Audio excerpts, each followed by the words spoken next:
Tata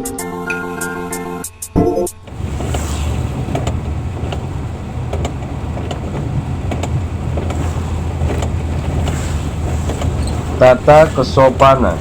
Allah Subhanahu wa ta'ala berfirman, Ya ayyuhallazina amanu qu anfusakum wa ahlikum naro. Hei orang-orang yang beriman, peliharalah dirimu dan keluargamu dari api neraka. Al-Quran Surat At-Tahrim ayat 6. Ali radhiyallahu an berkata, didiklah mereka dan ajarilah mereka. Rasulullah Shallallahu Alaihi Wasallam bersabda, akrimu auladakum wa ahsinu adabahum. Muliakanlah anak-anak kamu dan didiklah mereka dengan baik. Hadis riwayat Ibnu Majah. Nabi Shallallahu Alaihi Wasallam telah bersabda, la'an yu'addiba ahadukum ibnahu khairun min ayatasoddaqo biso'in ta'amin. Sesungguhnya seseorang di antara kamu yang mendidik anaknya lebih baik daripada dia bersedekah dengan satu sok makanan. Maka Rasulullah Shallallahu Alaihi Wasallam telah menjadikan pendidikan bagi seorang anak itu lebih tinggi daripada bersedekah. Diceritakan oleh Ibnu Abu Hamzah dalam Syarah Bukhari. Abu Ali Ar-Raudobari telah berkata, seorang hamba dengan kesopanannya akan bisa sampai kepada Tuhannya, dan dengan ketaatannya akan sampai ke surga. Siri Siqati radhiyallahu an telah berkata, pada suatu malam setelah aku sholat malam, aku menjulurkan kakiku di tempat sholatku. Lalu aku diseru oleh hatiku, beginilah kamu duduk dengan para raja. Aku berkata, tidak, demikian keagungan engkau. Aku tidak lagi menjulurkan kakiku selamanya. Telah berkata seorang ahli makrifat, aku pernah menjulurkan kakiku di Masjidil Haram. Lalu ada seorang wanita yang berkata, janganlah kamu duduk menghadap kepadanya kecuali dengan sopan. Jika tidak, niscaya dia menghapusmu dari buku catatan lingkungan orang-orang yang dekat dengannya. Seorang dari mereka, ahli marifat, telah berkata, orang yang meninggalkan kesopanan akan dijauhi. Barang siapa yang berlaku tidak sopan ketika duduk di atas suatu hamparan, dia diusir ke pintu. Dan barang siapa yang berlaku tidak sopan ketika berada di hadapan sebuah pintu, dia diusir ke tempat binatang.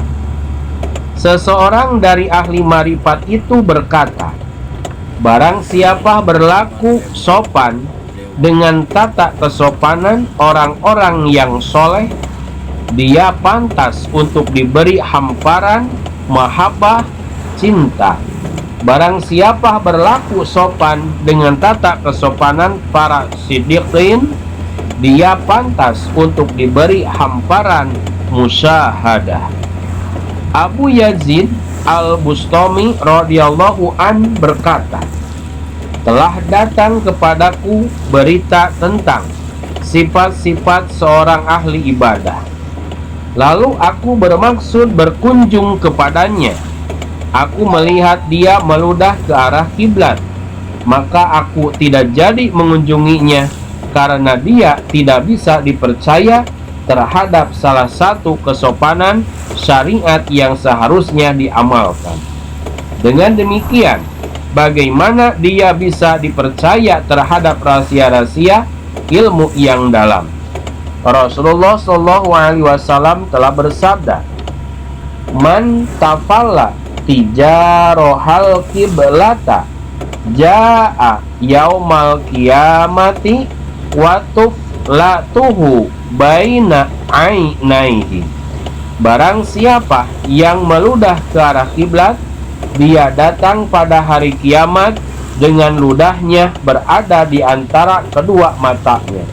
Hadis riwayat Abu Dawud.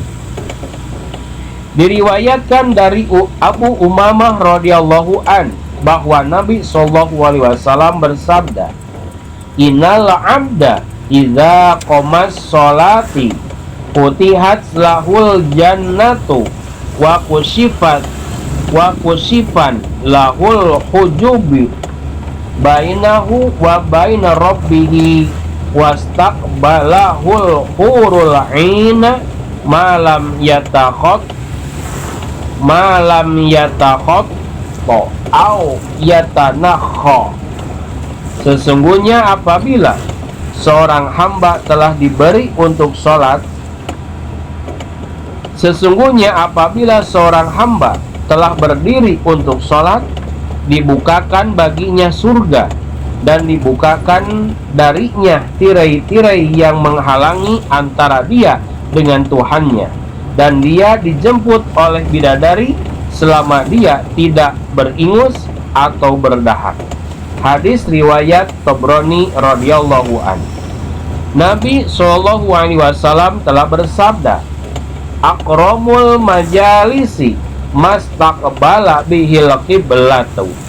Majelis yang paling mulia adalah yang menghadap ke kiblat.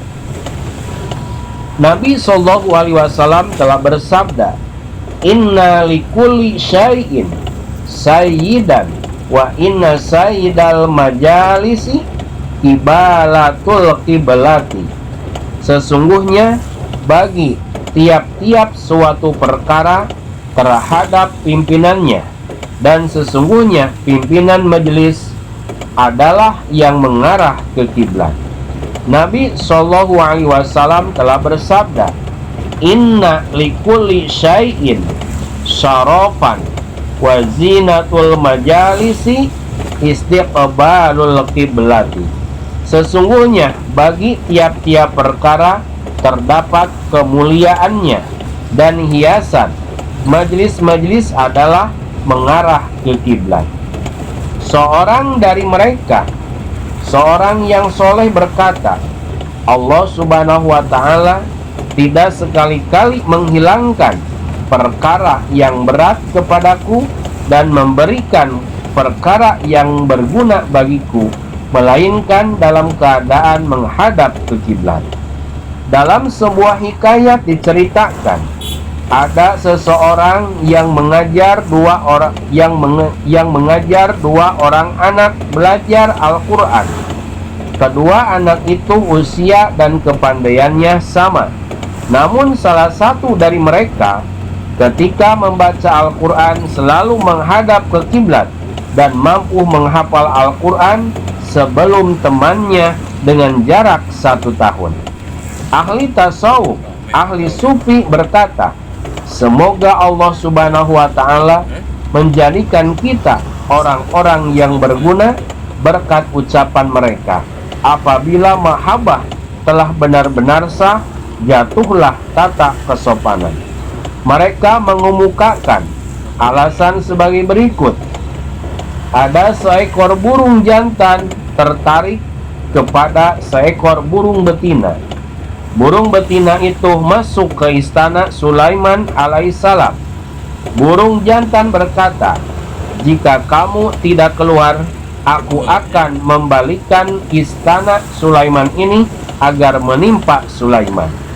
Nabi Sulaiman memanggil burung jantan itu seraya berkata, mengapa kamu berani berkata demikian kepadaku? Burung jantan berkata, wahai Nabi Allah, sesungguhnya orang-orang yang sangat rindu, mereka tidak akan disiksa sebab kesalahan ucapannya. Ahli tasawuf mengatakan, Sesungguhnya berlaku sopan itu lebih utama daripada mengikuti perintah. Mereka mengemukakan alasan untuk hal itu bahwa Abu Bakar Siddiq telah mundur dari mihrab tempat sholat Nabi Shallallahu Alaihi Wasallam dan tidak mengikuti perintah Nabi Shallallahu Alaihi Wasallam agar melakukan sholat dengan sempurna. Para fuqaha ahli fikih mengatakan mengikuti perintah itu lebih baik daripada berlaku sopan. Atas dasar itulah para fuqaha telah menetapkan bagi orang yang melakukan sholat ketika tasyahud, tahiyat, membaca Allahumma sholli ala Muhammad tanpa menambah ucapan Sayyidina karena mengikuti perintah Nabi Sallallahu Alaihi Wasallam. Rasulullah Sallallahu Alaihi Wasallam bersabda, ucapkanlah oleh kamu Allahumma sholli ala Muhammad. Abbas radhiyallahu an telah ditanya, apakah kamu lebih besar atau Nabi Sallallahu Alaihi Wasallam? Dia menjawab, dia lebih besar dariku, namun aku dilahirkan sebelumnya. Hal itu malah aku kesopanan Abbas radhiyallahu an. Dihikayatkan bahwa Sa'id al-Balakhi radhiyallahu an dan Abu Turab radhiyallahu an menghadap Abu Yazid al-Bustami radhiyallahu an. Pelayannya menghadirkan makanan kepada mereka. Mereka berdua berkata kepada pelayan tersebut, makanlah. Pelayan berkata, aku sedang puasa. Lalu Abu Turab berkata, makanlah dan kamu akan mendapat pahala puasa 1 bulan. Pelayan berkata, aku sedang puasa. Sakik berkata, makanlah dan kamu akan mendapatkan pahala puasa 1 tahun. Maka Abu Yazid berkata, biarkanlah orang itu rendah dalam pandangan Allah. Lalu setelah 1 tahun pelayan tersebut dipotong tangannya karena mencuri. Ya Allah, berilah kami kata kesopanan dengan anugerahmu dan karuniamu, wahai Zat yang maha penyayang, Zat yang maha pemberi, Zat yang sebaik-baiknya dimohon. Aku memohon kepada engkau dengan wasilah keagungan junjunan para utusanmu. Amin ya Allah ya Rabbal Alamin.